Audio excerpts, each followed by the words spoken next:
Yay Networks. I am honored to share with you this week's episode, The Raw Truth with Robin Barnes. If you are not familiar with Robin, if you don't know her already, you are in for a treat. She's a singer, a songwriter. She's one of the most loving, positive people I know. Robin grew up in the lower Ninth Ward here in New Orleans. When she was just 6 years old, she started playing tambourine with her dad's jazz band. And over the years, her music has continued to evolve and grow. She received a number 5 debut on the traditional jazz albums Billboard charts in 2016. Her unique blend of jazz, funk, soul is just magical. If you haven't been to one of her shows, I would encourage you get out there, see her. As one of New Orleans' biggest cultural ambassadors, Robin is known as the Songbird of New Orleans. She performed at the MTV India Music Summit. She sang the national anthem at the 2019 Sugar Bowl. Robin has been seen on ESPN, BET, NCIS, and Bravo. She's received acclaim from the New York Times, Forbes, Marie Claire, Travel and Leisure, and more. Robin has had her share of challenges along the way as well. While she was on tour a few years ago, and this is one of the things that we'll talk about, the performance schedule and just the traveling started to take a toll on her body. She thought it was just like the strains of, just constant go, the traveling. But when she got back into the U.S., she learned that she had kidney damage, and even walking was a challenge for her. She was actually had to start walking with a cane. So she had just months of medical appointments, tests. She was just in deep depression, and she knew like something had to change. So she started reevaluating her lifestyle, and she's going to share more with us about this. She'll also share more with us about the creation of Move Your Brass. This is her fun, her funky New Orleans community-based workouts. This is a group that she also credits with getting her the motivation to get moving again. In this episode, Robin shares a peek behind what drives her to bring such positivity, such energy and fire to all that she does. You'll also learn and hear her spectacular hidden talent, and also the stunning revelation about her career, her journey as a musician that she almost never talks about. So with that, Robin, welcome. I am so happy to have you here with me. Hi. A real podcast together. I know, this is exciting. Do you do a lot of podcasts? I've done a few, but this is the only one I've done with a friend. Okay, so this cool. is cool. Yes. So we've known each other now, gosh, Long time. I want to say 2014-ish. Oh, yeah. And we'll talk a little bit more as we go about, your initiative, Move Your Brass, your nonprofit initiative there, and our nonprofit initiative with Eat Fit, of Oshner Health. And there's at times when we were just starting out and we had no budget. There was a few things I reached out to you and said, Robin, I see that you have a booth at this event, because we couldn't afford it. Right. Or whatever it was, t-shirts. Exactly. And you were like so gracious, and you were like, absolutely, let's help figure out how we can do this together. I was so happy to support, of course. Right. Always like so loving. And so there's so much that I think if someone, watches your shows, that they're watching your performances, they see you on social, they see you just out in the community, you simply radiate and you give so much of yourself to all that you do. Thank you, Molly. That's funny because I like to say I always give my all on the stage. I leave it there. It's not just on the stage. I mean, I think it's when you're in any interaction that you have. I mean, you give it, you bring it. There's a lot that's below that, though, that I think that people don't understand. And this might be a really common analogy, but I just heard it last week for the first time. The analogy of like a duck that you see on the water, because they're just gliding. You could say a swan, you could say a duck, but they're just gliding and they just look like they're rolling. But then under it, there's all this, they're like, oh yeah, there's like their little feet of fury. Yeah. Yes. And so there's like all this that has to happen below something in order to like have this execution of what looks so effortless on the surface. Oh my God, I am a duck. A swan. We can I'll say take swan. a swan. So walk us through, as you and I are recording this, it's a little bit of like the slower season. It is early August. For you, festival seasons are hopping, holiday seasons happen. Your normal weeks are a busy week compared to anybody's, but walk us through kind of what that looks like. Festival season, for example, you've got every day of the week, something going on. Yeah, usually during festival season, it is pretty nonstop. I mean, I'll perform, normally on a slow season, I'll probably perform 3 times a week. During festival season, I'll perform probably 10. And that'll be also me having to do magazine interviews, or maybe I'll have a brand partnership that's in town and doing some kind of influencer thing. Sometimes it's me in between going out of the country to do a performance to come back to do a festival. I have gone to India, which is not a quick trip, No. and come straight off the plane to go do a performance. Are you kidding me? Yeah. Wow. And that's just another Right. day in my life during that time. In that moment, I would imagine there's times that you're like, oh my gosh. And then you probably say, I'm really happy I have the opportunity to do this. That is my motivation for a lot of it. I love what I do, but also, it's one of those things where you have to have some gratitude on being asked to do it. Right. Being thought of. I always tell people every time anyone asks me to do something, I'm like, well, I always say, thank you for thinking of me, because that means a lot. I feel that sense of responsibility to, if I can make it, try to. And if not, it's not lost on you. Right. That they ask. And I do that too. That's sort of my thank you for thinking of me, because there's a lot of other options out there, Exactly. And so the fact that someone values the work that you do, the fact that someone has this, the joy that that you can bring for this, and that it's not lost on you that you can have this influence on people. Festivals, performances, your regular gigs, you said even kind of in quote slow season, it might be 3 a week. These are nighttime. Yes. gigs. And so talk to us about kind of your normal schedule on that.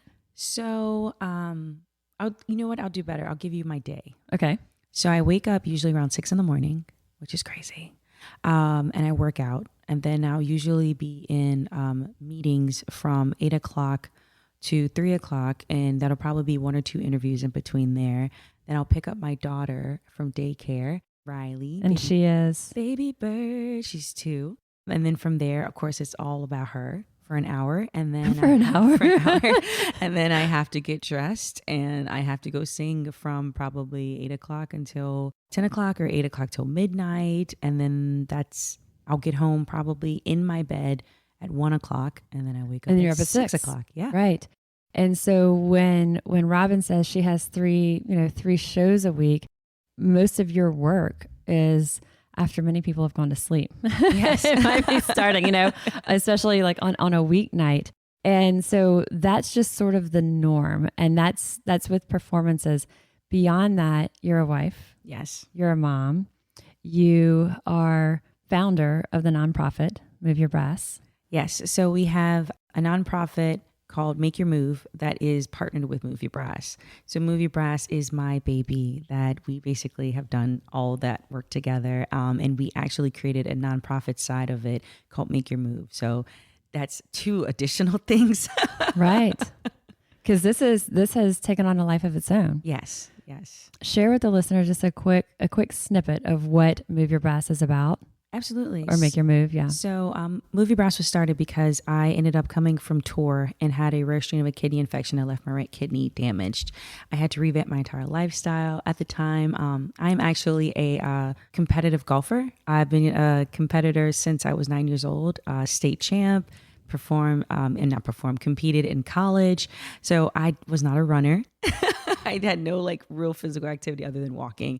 So having to do that, I needed camaraderie, I needed support, and I really couldn't find that, and I couldn't find any kind of an affordable fitness. So I made one Facebook post to my fans asking them if anyone would come walk or run with me. This is my situation. I'd be so grateful.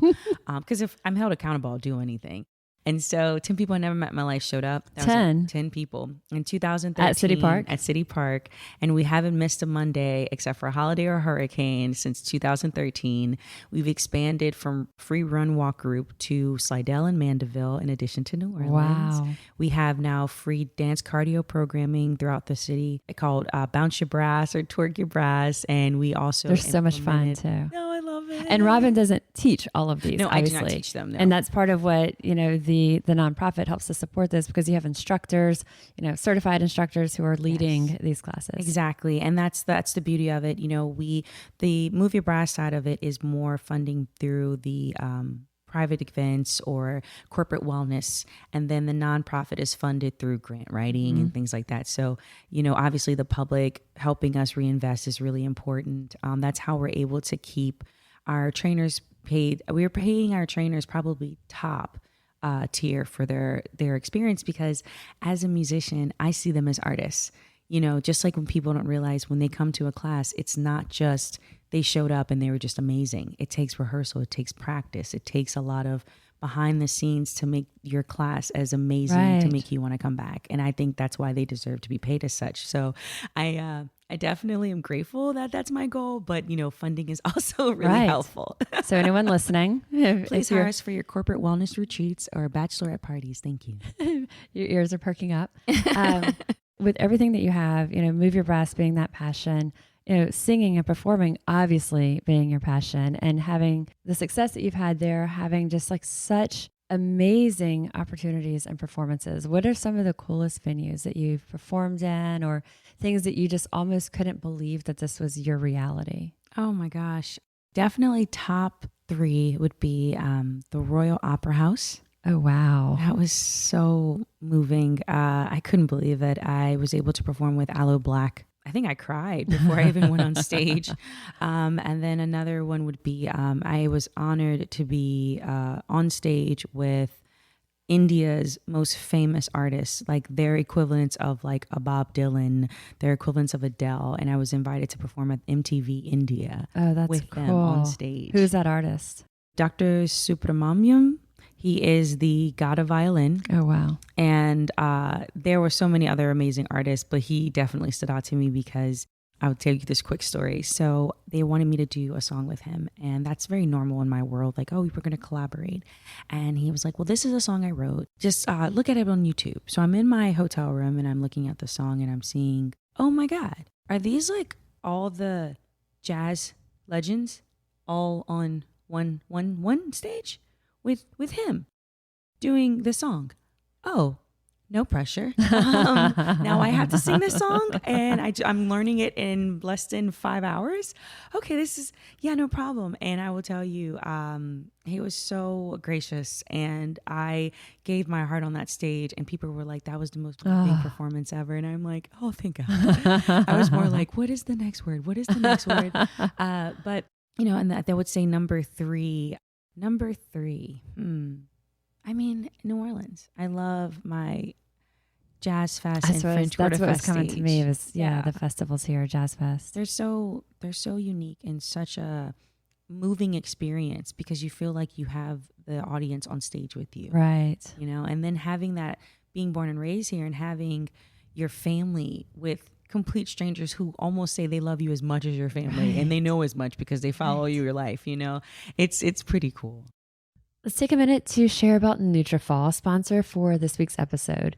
The nutrients in Nutrafol supplements support healthy hair growth from within by targeting the 5 root causes of thinning: stress, hormones, environment, nutrition, and metabolism. Nutrafol is a physician-formulated nutritional supplement that's made with potent botanicals. So no matter your stage in life, Nutrafol has a solution. You can grow thicker, healthier hair and support our show by going to Nutrafol.com, entering promo code FUELED to save $15 off your first month's subscription. This is their best offer anywhere. It's only available to U.S. customers for a limited time. Plus, free shipping on every order. That's $15 off at Nutrafol.com. That's spelled Nutrafol.com, promo code FUELED. What surprises you the most about where you are, like at this point, at this moment? I can't believe I'm Billboard charting artist sometimes. I think sometimes when I don't dress up really cute to the grocery store and people want to take a picture with me, that's real. Because if someone sees Robin on stage, you're so glamorous. I mean, just like you said, it's not that you're getting dressed or it's an outfit. It is full on costume. Complete with my headdress, my feathers, my earrings. It's just spectacular. And then Robin on the street normally is wearing workout gear and your hair in a bun. Yes. I'm learning definitely to I'm learning that I might be famous. And then people are doing a double take. That looks like her, but surely it's not. Yeah. I one lady came up to me at Trader Joe's. She was so sweet. She goes, I saw that you were asking someone for a question for something, and they were kind of like not giving you your answer, but you just kept really trying to explain it and take your time. And she was like, I just kept thinking, oh my gosh, Robin is nice. Like she's nice on stage and in real life, and you didn't know people were watching you. And I was like, okay. Like in Trader Joe's, someone was asking you a question. And then she asked me for a photo. She was like, I love you so much. Can we take a picture? And I was like, oh my God, did I brush my hair? I just needed to get grapes. The answer was probably no. I know. Of course I said yes, but I was like, I really look rough. Oh my gosh. But yeah, I can attest to that. Robin is, if anyone has that question, she is as beautiful a spirit, behind closed doors as on stage. So you were born in New Orleans, family of musicians, gospel roots, jazz roots. You grew up singing in the church choir. What was that journey like from the little girl in the church choir to becoming this full-time musician? The journey was not easy. I think my family really did not want me to be in music. They wanted it to be something that we had as a family, but I'm one of 7.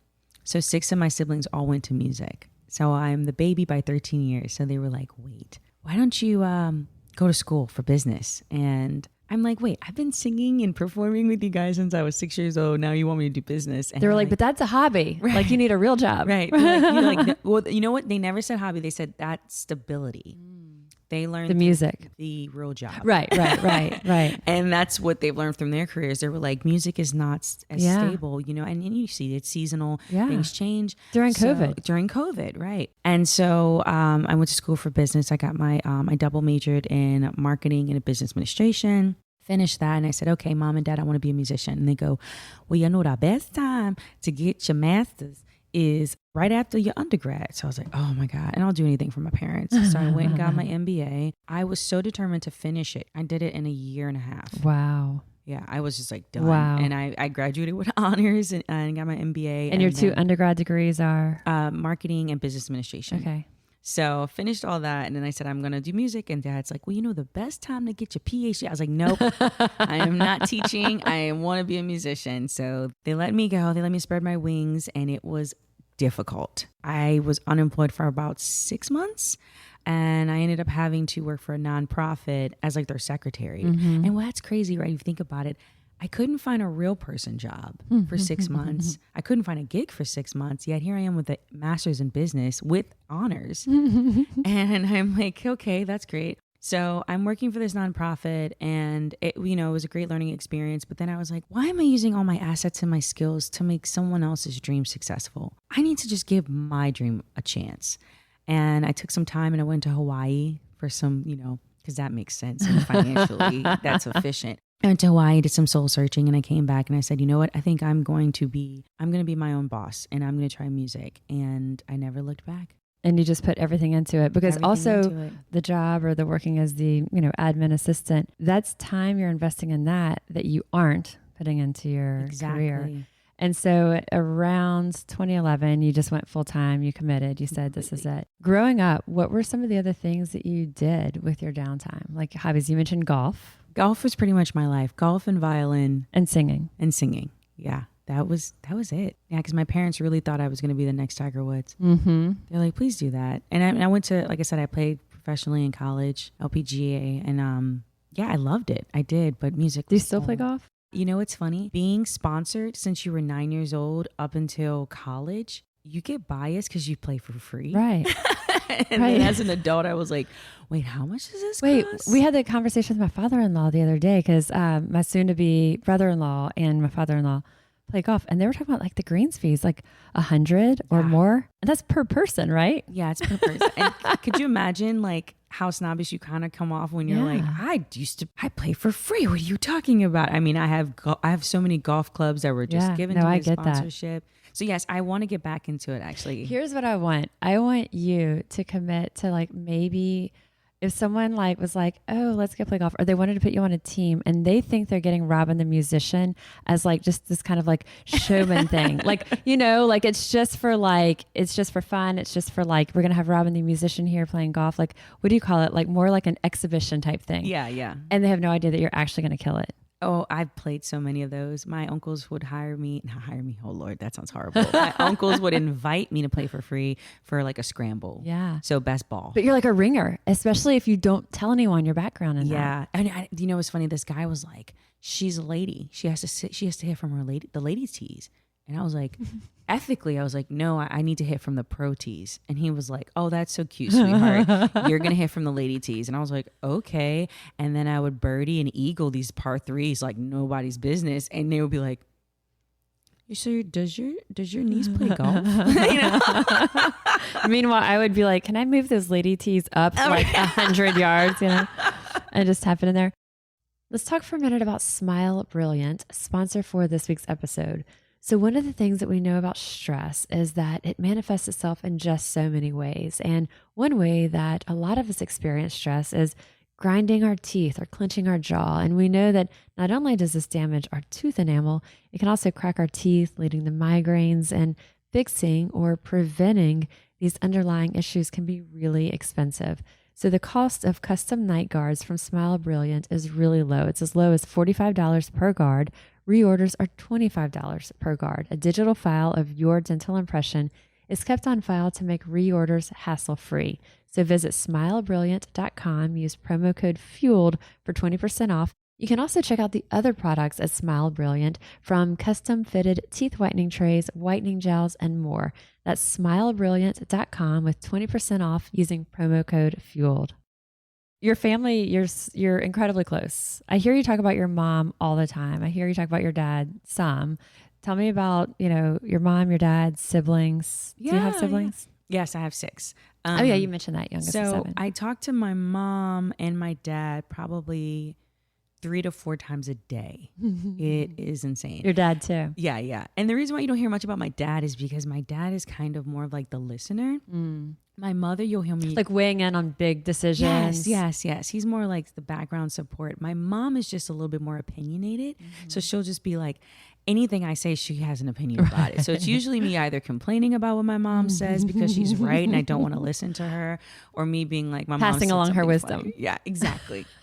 Is your mom, did she work with you for a bit as like a manager or like a support with you, or is she kind of just along for the fun with it? You know, it's interesting. My parents have always been great at advising me on different ideas that I had, because we are very close, but they didn't go to school for business. They have no background in it. So they really did a great job of encouraging me and trusting me in my education to make the right decisions. So no, my dad used to play bass with me pretty much since I started, and then until I actually had my husband now play bass with me. And then my mom would be my... Oh, like he would play bass with you on stage. Yeah. Nice. My dad was my bass player from the time I was like from 6 all the way to probably, oh gosh, I can't even remember when I met my husband, but 8 years ago. So whatever age I was at the time. My dad was my in your mid-20s. Yeah.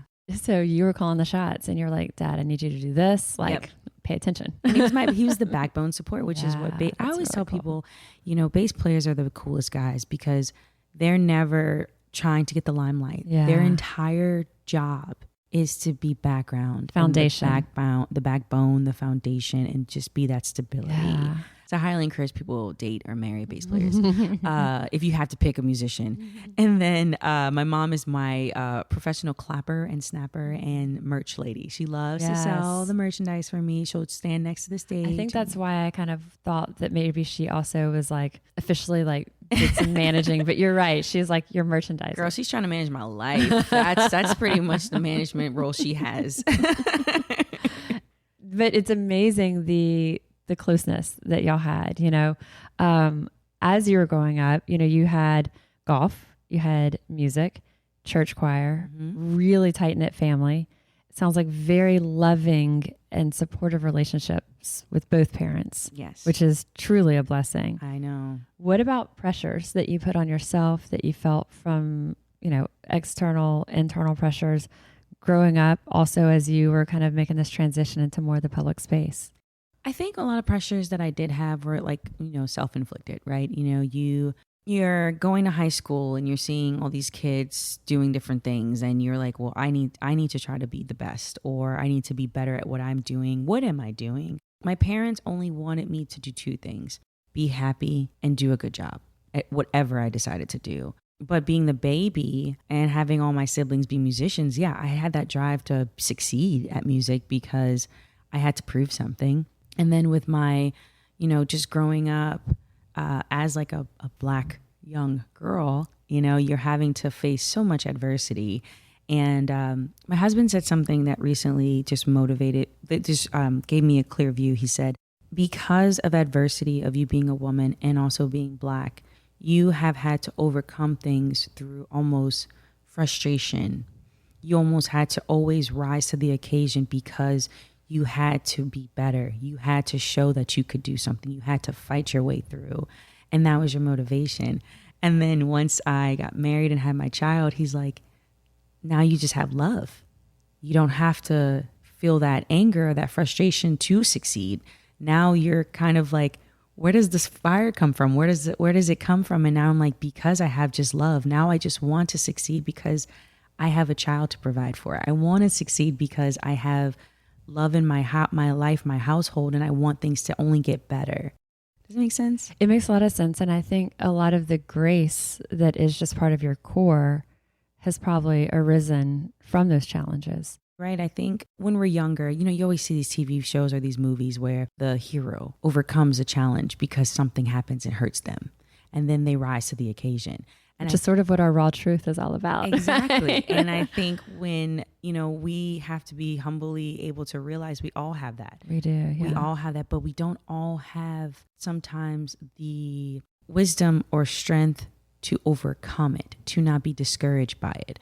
I think at the end of the day, the difference between someone who from appearances looks like they're successful versus someone who thinks that they're not successful is most of the time the person who's successful is just been given so many opportunities to be discouraged, and they've always made that choice to pivot and not follow through discouragement, not give up, not feel like, woe is me, I'm just not going to make it, versus someone who I feel like may not have that support system to say, hey, this is just life. We have to push through it. And if you want to make a difference, you have to make the difference. No one can do it for you. And I think that's one of the things I learned, even as a parent now, I'm like, wait, I have to make the world a better place. What am I doing? What can I do? I'm not, I'm not a politician or I'm not a preacher, but I definitely have a voice. And my voice is always choosing love, and my voice is always choosing positivity. And what can I do with that light to shine that on others? I love it. I love it. I want to listen to those words over and over again. I think there's so much we can learn from that. Going back to the journey, if someone's listening and their goal, their aspiration is to be a musician or fill in the blank, an artist of whatever type it is, there's not a clear-cut path. I think like if someone says, I want to be a teacher, if someone wants to be an attorney, if someone wants to be a doctor, if they want to be many different types of professions, there is something that's a little bit more clear cut. Yes. You do this, it may not happen. Right. There's no guarantee, but there's a little bit more of a roadmap. Mm-hmm. In the case of many artists, musicians included, there's not a roadmap. So you go from church choir. When was the first time that you thought this could go somewhere beyond? You said it perfectly. There's no roadmap. I think there's never a moment I think it can go beyond. I think that's the honest truth. Every day, from the time I started music, did I think I'd be a U.S. cultural ambassador? No way. How would that happen? Did I think I would be a Billboard charting artist in top 4? No. How can that happen? Did I think I'd be a New Orleans ambassador, or I'd be on the level of people that I used to grow up thinking they were the greats of a New Orleans legend to be? No. That being said is kind of the beautiful side, but also the challenge of doing something that there is no roadmap. There's no guarantee. You just have to keep pushing forward. And I always tell people that ask me, how did I do it? How did I think of these things? How did I figure it out? I'm figuring it out as I go. It's not a race, it's a journey.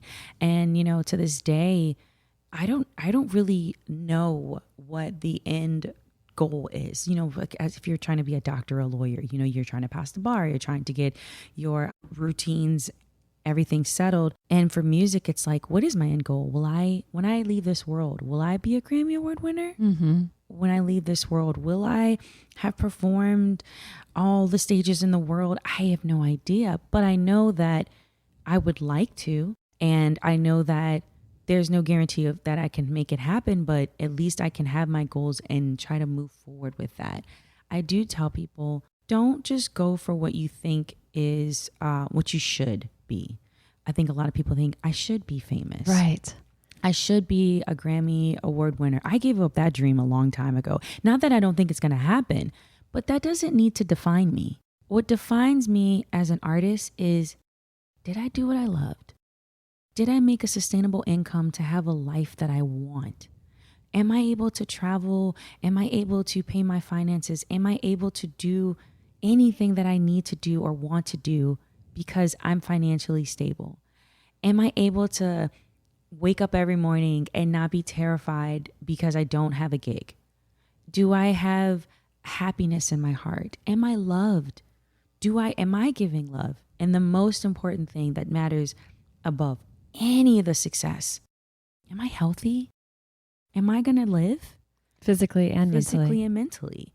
And I think, through COVID, first of all, we always thought music was like recession proof. We're like, let's be real. People are always going to want to go out. People always want to have a good time. And then having that good time is an experience with music, right? And then when COVID happened, that was such a reality check. It was a challenge. I was nonstop applying for grants, applying for aid. It was scary because I was a brand new parent.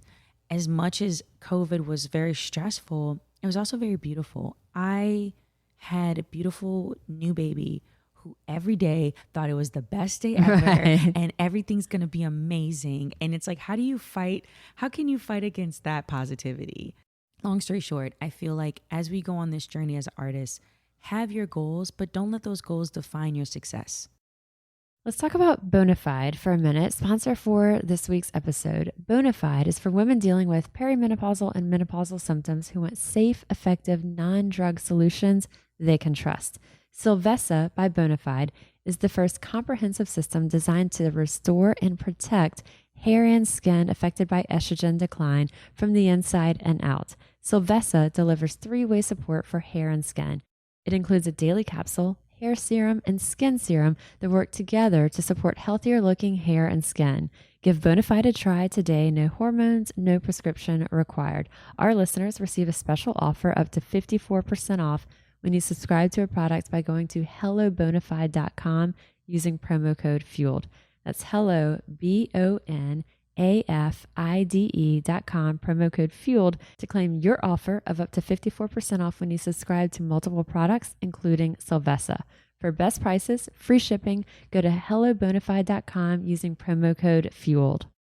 Pat has had a tremendous influence on you. Yes. On you personally, for sure. Pat being your husband, of course. Tell me how did y'all meet?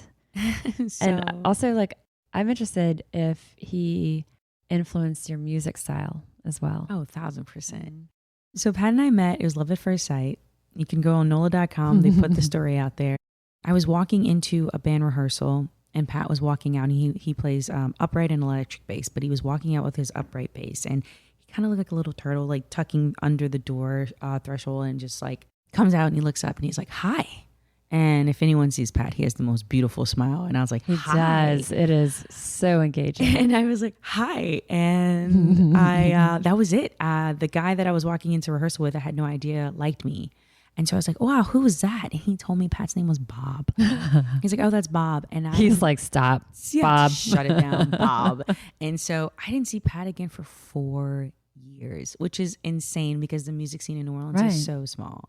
My dad had retired. He was like, at that time I was playing 5 times a week, and my dad still had like a regular daytime job. So he was like, I need to take a little break, sweetheart. And I was like, oh my God. What was his daytime job? My dad is a business consultant with marketing, management, and also he's amazing and a genius with computers. So he's just all of the above. Yeah, so perfect with all. And then the musical talents, like what he could bring, like you said, sort of being that like sage advice. Exactly. Yes. So he was like, I need to take a break. And I was devastated because at that time I was in my mid-20s. And you got to imagine, this is my only musician I've had since I was 6 years old.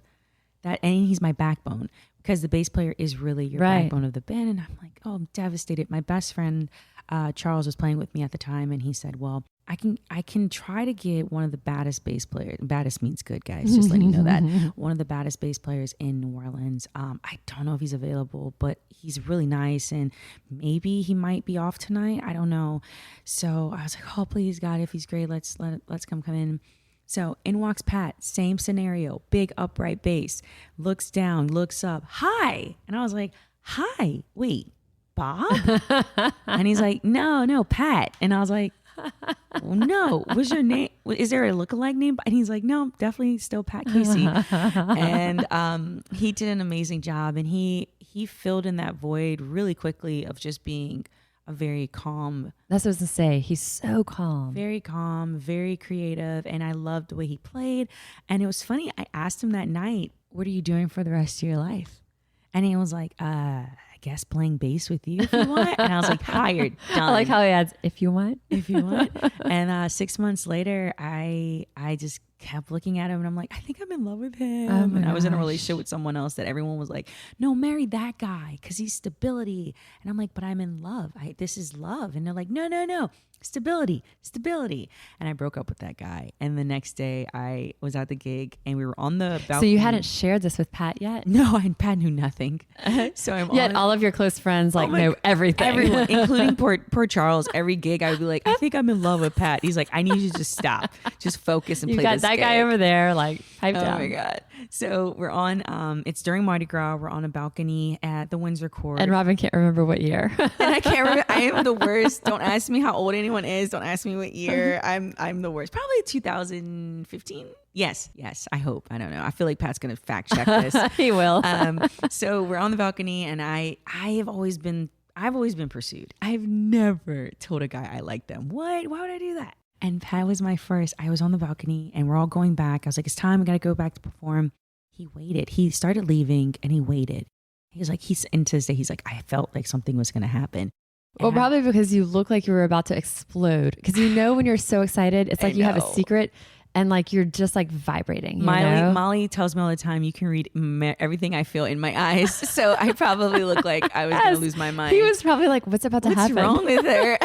So I'm just standing there and I'm like, hey, how would you feel if I told you I like you? And he was like, and told Pat, I hate him so much sometimes. He's like, I'd say that that's pretty cool.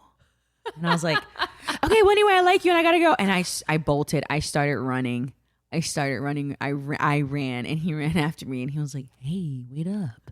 And I was like, oh my God. And then that's it. We've been together for 8 years and married for 4. Oh my gosh. It's so beautiful. I have to say though, that the voice like rendition that you give of it, if I was just had my eyes closed and didn't know, like have the visual of y'all mid-gig, it sounds like a South Park episode. Oh my the way that you do it. The voices would be that. Oh my God.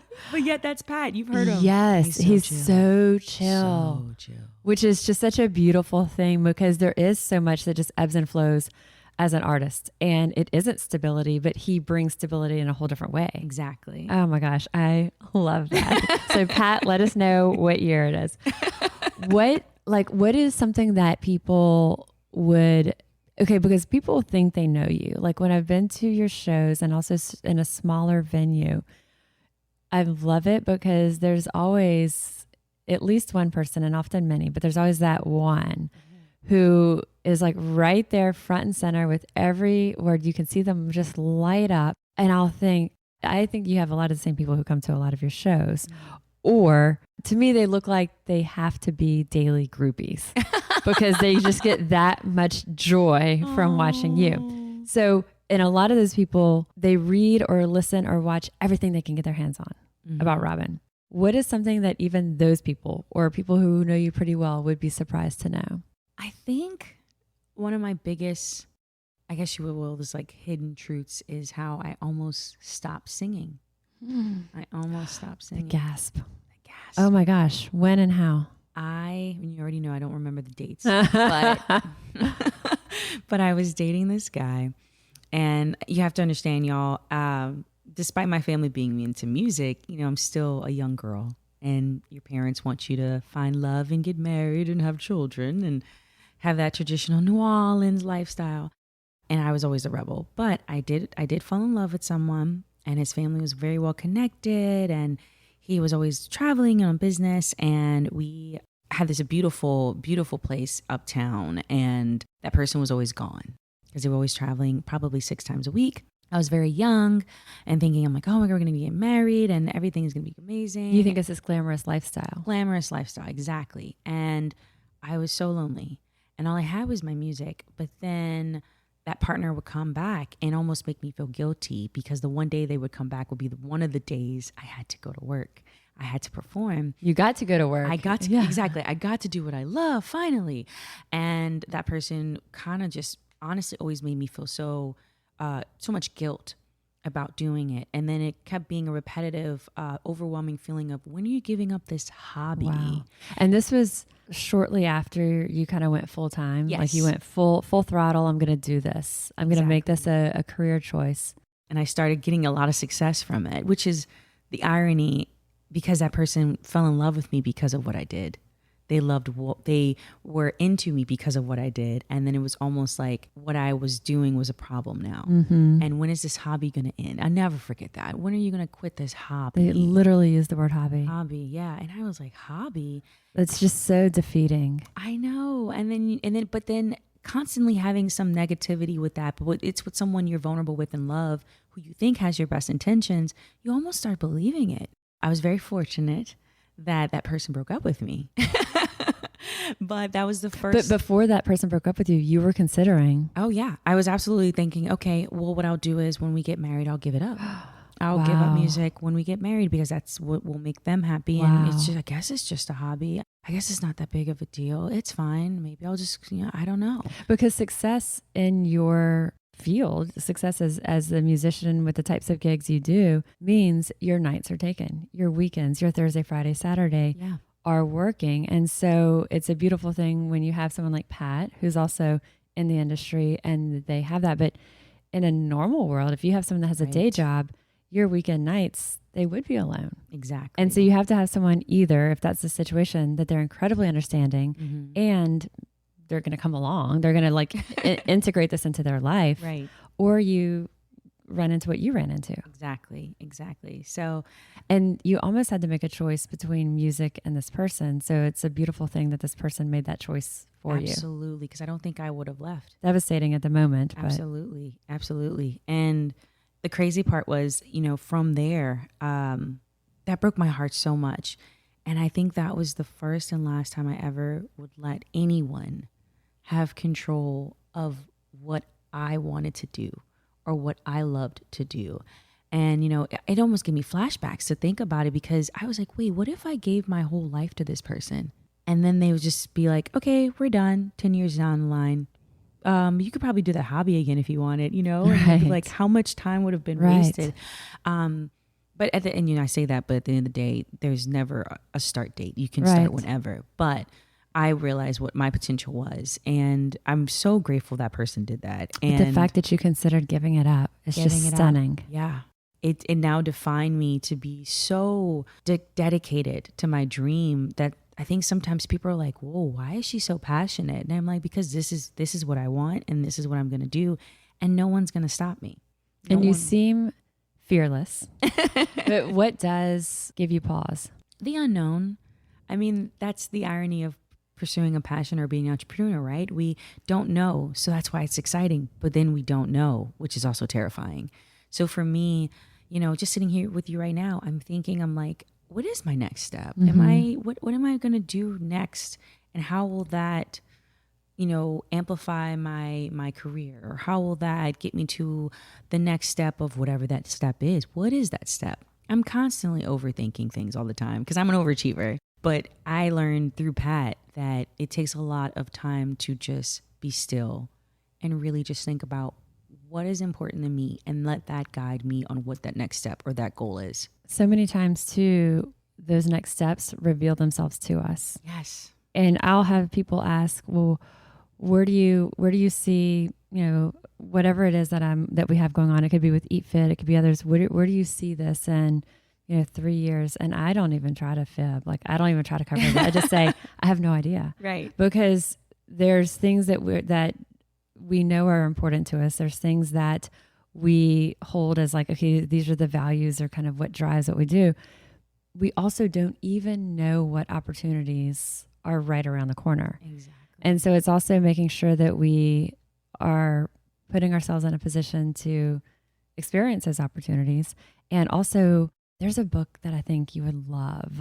It's called Essentialism. Okay. The phrase that the author kind of uses often through there is that it's important for us to separate the vital few from the trivial many. And that's the whole premise.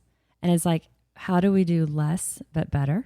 Mm-hmm. And it's not about just streamlining, but it's also being very focused and very specific so that we aren't overloading ourselves with busyness and we're not able to be available for those. Oh, I love larger. That. Yeah. I love that. I always, my mom always says one about energy vampires. Yeah. Like with people in your life, she always says, you are a bright light. And what is drawn to light? Moths and butterflies.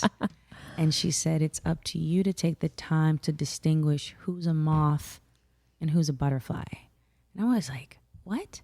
And now as a parent, I'm like, Riley, you are a bright light.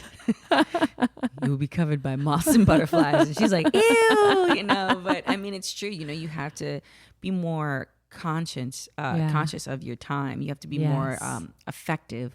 And I think as I get older, I'm always like, man, did the days get shorter? It's wild. I hate how fast it passes. What's happening with time? I mean, I feel like high school took forever and college took way longer.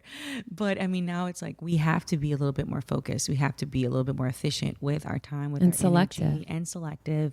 I always laugh because I never understood that phrase, when people show you who they are, believe them. Because I am kind of that person that's like, okay, they'll show me and then I'll forgive them. And then, well, maybe that was just a problem. And then you show them again and you show me again and you show me again. And then like, it's just one of those things. Now that I have no time, I'm just kind of like, I love my low maintenance friends. Yeah. And I too thrive to be a low maintenance friend.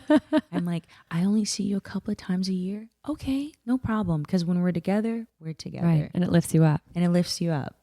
Being more selective has definitely made my life better. So there's something that people wouldn't know. I think a lot of people would have no idea that you almost gave up singing. Is there some random hidden talent that you have? I'm an amazing whistler.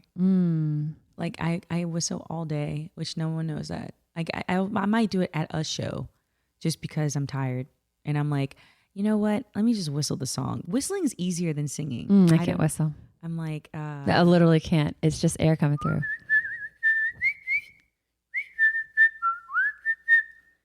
I love that song.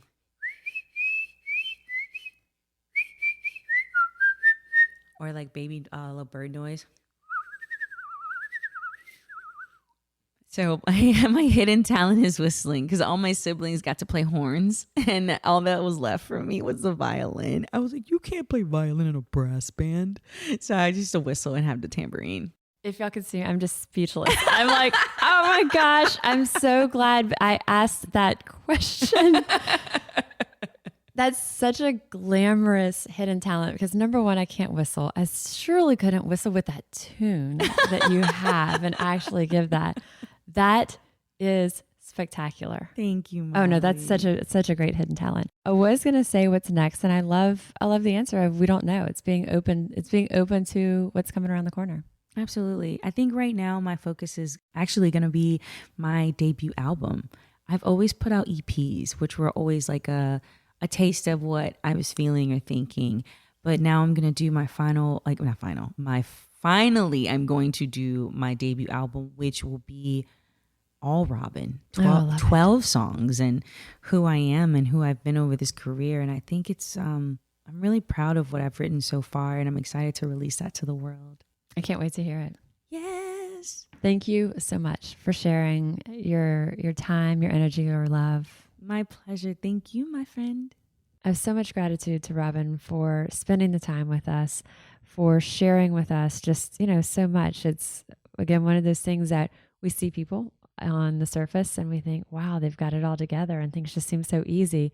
And I think it's always inspiring for us to hear, kind of what goes behind that. It's a choice that she makes every single day to live with the positivity, to live with the love that she has. And, it has become a very easy, natural choice. It's, it's not something that she's even making that conscious choice often, many days, but it's something that this is a choice. She chooses to live with the grace that she brings into the world. And I think just, her work ethic, her passion, her enthusiasm, and just the joy and the love that she brings to her audiences, to the people and her Move Your Brass workouts, just everything to me, what she touches, she just brings so much. And I hope that you've been inspired by her story as much as I have been.